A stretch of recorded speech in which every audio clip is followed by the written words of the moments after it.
Hello students. Research में हमारा topic चल रहा है, चैप्टर नंबर 2 चल रहा है, रिसर्च प्रोसेस, जिसके अंदर हमने लास्ट क्लास में स्टेप्स ऑफ नर्सिंग रिसर्च देखे थे।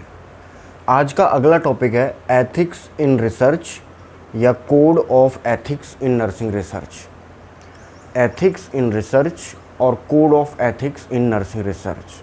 आइए देखिए, शुरुआत करते हैं कि एथिक्स होते क्या हैं। सबसे पहले लेते हैं डेफिनेशन एथिक्स की।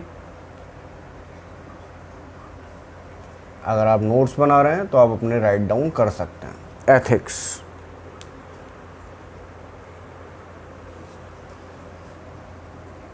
एथिक्स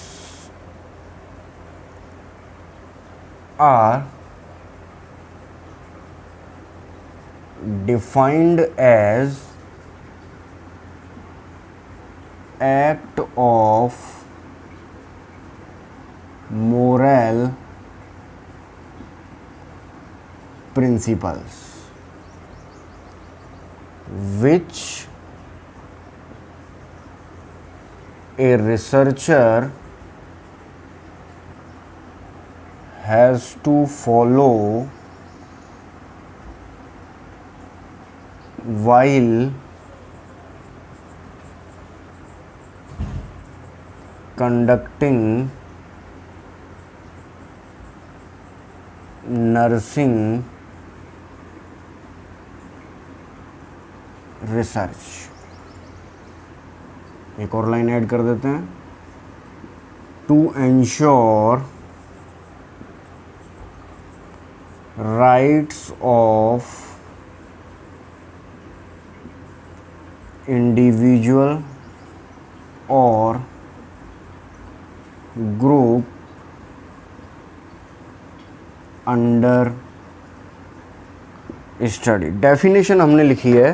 सबसे पहले तो स्टूडेंट्स को ये समझना ज़रूरी है कि एथिक्स होते क्या हैं। रिसर्च का मतलब आप जानते हैं, कोई रिसर्च हम करने जा रहे हैं, उसमें एथिक्स क्या होते हैं या उस एथिक्स के कोड क्या हैं, मतलब एक गाइडलाइन क्या है। तो सबसे पहले इस शब्द को समझते हैं कि एथिक्स क्या है। Ethics are defined as act of moral principle. ये वर्ड भी अगर याद रह गया तो हमारे समझ में आ जाएगा कि एथिक्स का मतलब, देखो वैसे क्या होता है, एथिक्स मतलब राइट और रॉन्ग, सही और गलत की दिशा बताने वाली कोई guideline, that is ethics. Act of moral principle, नैतिक सिद्धांत, act of moral principle which a researcher has to follow, जो कि एक रिसर्चर को फॉलो करने पड़ते हैं। कहाँ फॉलो करने पड़ते हैं? While conducting nursing research. जो रिसर्च वो कर रहा है उसके अंदर वो गाइडलाइन एक रिसर्चर को फॉलो करनी पड़ती है। वो मोरल प्रिंसिपल एक रिसर्चर को फॉलो करने पड़ते हैं अपनी स्टडी में। क्यों करने पड़ते हैं? To ensure right of individual, to ensure rights of individual, ताकि एक व्यक्ति के या एक ग्रुप के जो अधिकार हैं उनको कोई हानि ना पहुंचे। ये जो राइट्स हैं, जो उस स्टडी में पार्टिसिपेट कर रहे हैं हमारा इंडिविजुअल, उनका कोई ह्यूमिलिएशन ना हो, उनके कोई राइट्स का ह्यूमिलिएशन ना हो, उस एक्ट ऑफ मोरल प्रिंसिपल को कहते हैं एथिक्स। एक लाइन में बोलूं तो सपोज़ मैं कोई स्टडी करने जा रहा हूं, मैं कोई रिसर्च स्टडी करने जा रहा हूं या मैं रिसर्च करने जा रहा हूं नर्सिंग में, तो मेरे जो सैंपल हैं, मेरे जो पार्टिसिपेंट हैं, जो मेरी अंडर स्टडी में पार्टिसिपेट करेंगे, उनके जो मूलभूत अधिकार हैं उनको कोई ह्यूमिलिएशन ना हो, उनको कोई हानि ना पहुंचे, उसके लिए एक गाइडलाइन हर रिसर्चर को या मुझे फॉलो करनी होगी। इस गाइडलाइन को या इस नैतिक प्रिंसिपल को या इस एक्ट को क्या कहते हैं? एथिक्स। तो नर्सिंग रिसर्च में ऐसे कौन कौन से एथिक्स हैं या ऐसे कौन कौन से कोड ऑफ एथिक्स हैं जो एक रिसर्चर को नर्सिंग रिसर्च में स्टडी के दौरान फॉलो करने होते हैं? 4 ऐसे बेसिक मोरल प्रिंसिपल हैं। देखिए मैंने क्या बोला, there is 4 basic principal.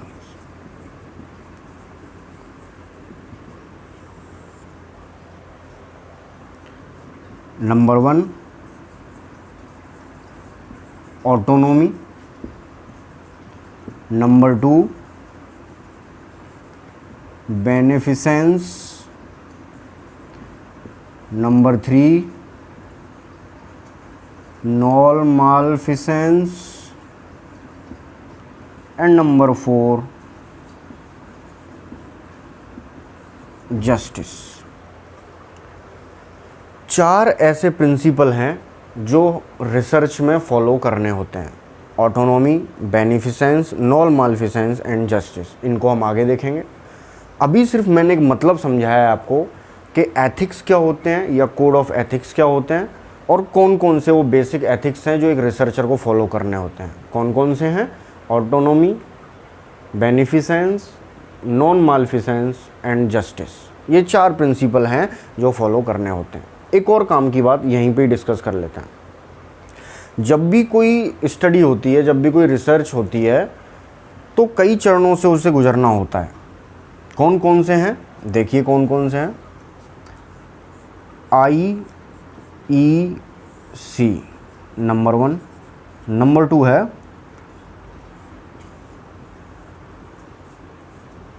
DCGI and number 3 है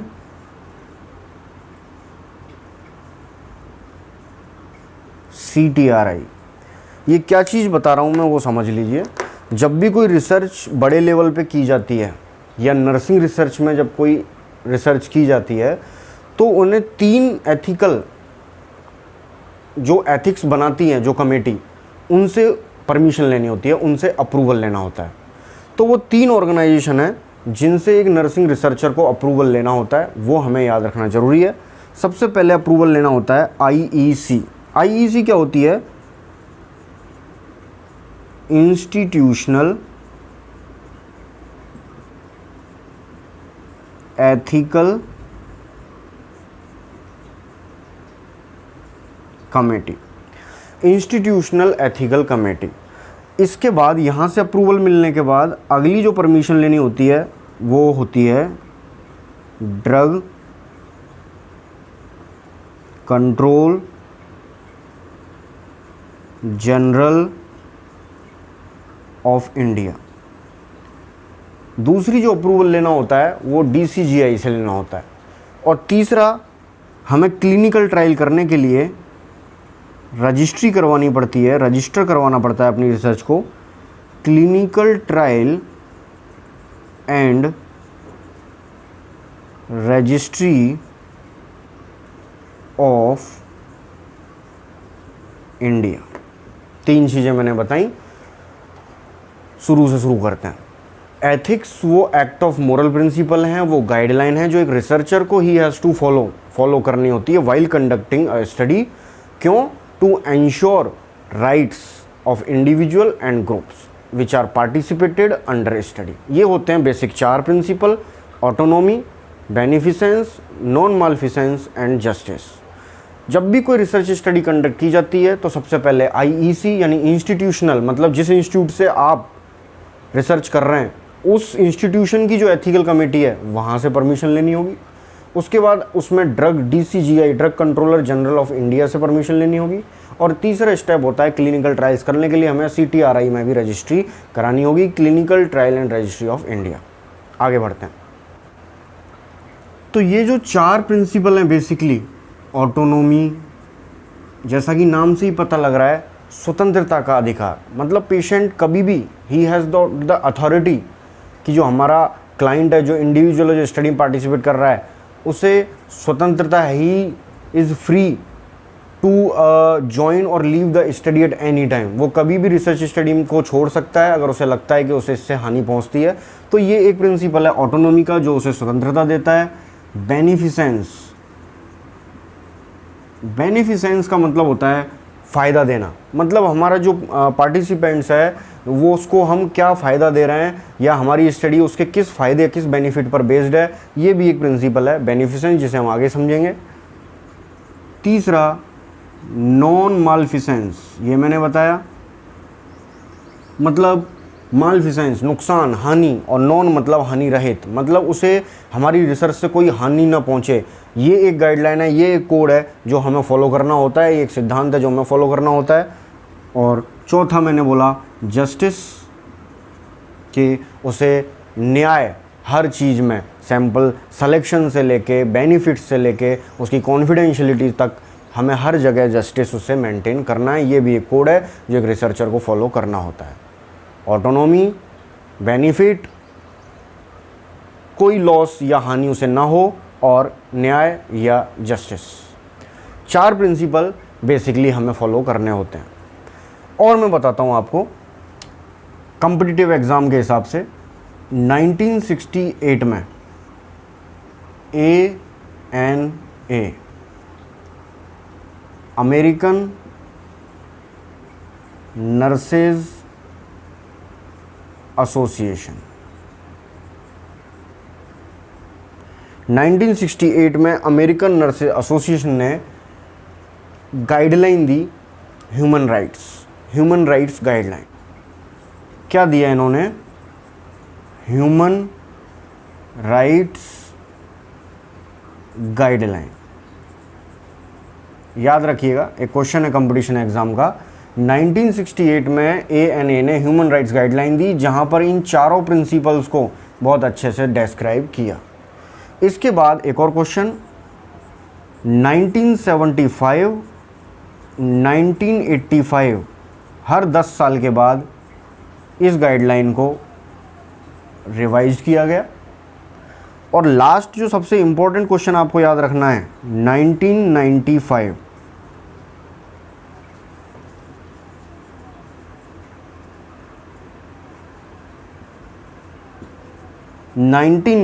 में कोड ऑफ एथिक्स दिए ANA ने, अमेरिकन नर्सेज एसोसिएशन ने। 3 मेजर कोड इन्होंने इंक्लूड किए।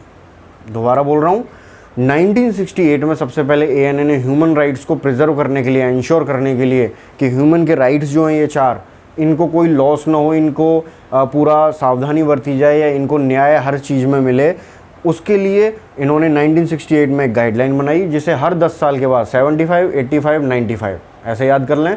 हर 10 साल के बाद 75 में, 85 में रिवाइज किया गया, और 95 में 3 मेजर कोड इस गाइडलाइन में इंक्लूड कर दिए। और वो 3 मेजर कोड कौन कौन से हैं, देखिए मैं बता देता हूं कौन कौन से हैं। Code of beneficence, code of beneficence, code of justice and code of human dignity.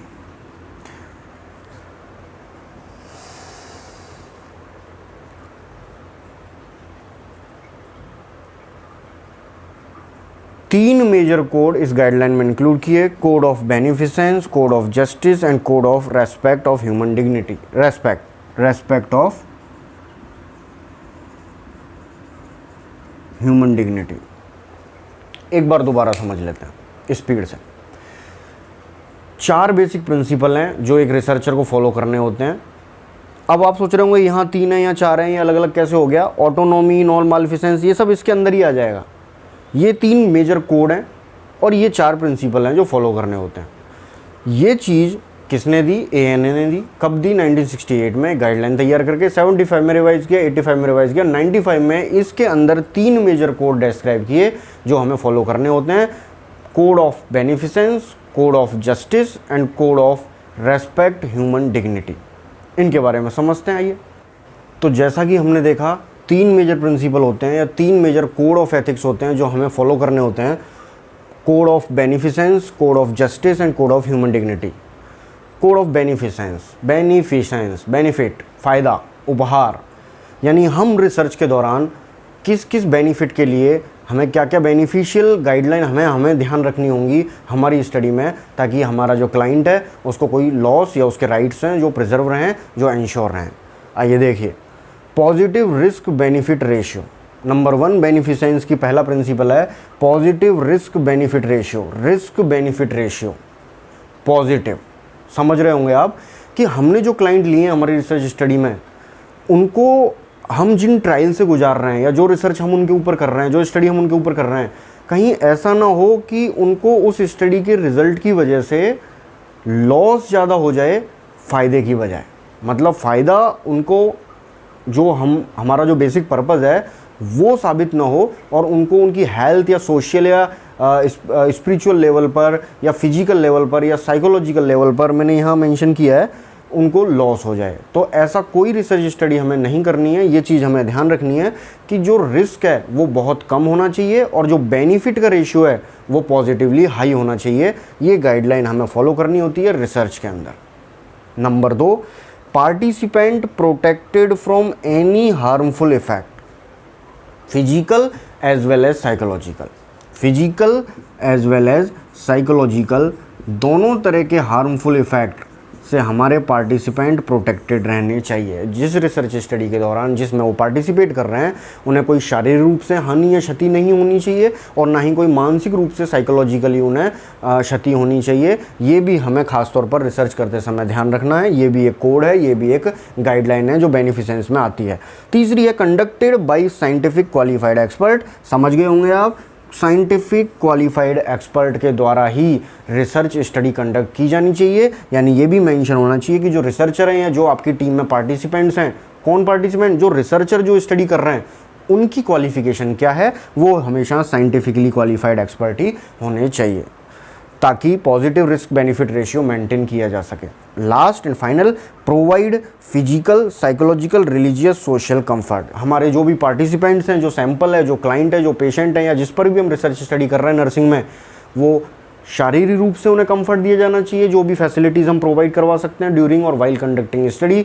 मानसिक रूप से उन्हें कंफर्ट दिया जाना चाहिए, रिलीजियस अगर वो किसी धार्मिक या धर्म से जुड़े हुए हैं पर्टिकुलरली और वो वहाँ से भी कंफर्ट चाहते हैं, या ऐसा नहीं कि जैसे सोशल कंफर्ट के उन्हें उनके रिलेटिव या पेरेंट्स से भी नहीं मिलने दिया जा रहा है या ऐसी कोई गाइडलाइन या रेस्ट्रिक्शंस हैं, तो वो पहले से क्लियर होनी चाहिए और मेंशन होनी चाहिए। यानी उन्हें हर तरीके से physically, psychologically, religiously and socially comfort भी पेशेंट को मिलना चाहिए, तब ही ये कोड ऑफ बेनिफिसेंस सक्सेसफुल माना जाएगा। ये है पहला प्रिंसिपल। दूसरे की तरफ चलते हैं, code of justice.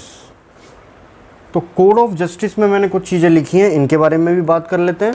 Code of justice में पहला है फेयर सिलेक्शन। फेयर सिलेक्शन, किसका फेयर सिलेक्शन? देखिए, जस्टिस नाम में ही आ रहा है, जस्टिस मतलब न्याय। मतलब इसमें जितने भी टॉपिक कंपोनेंट मैंने इंक्लूड किए हैं सब में ही जस्टिस दिखाई देना चाहिए। ये गाइडलाइन एक रिसर्चर को फॉलो करनी चाहिए।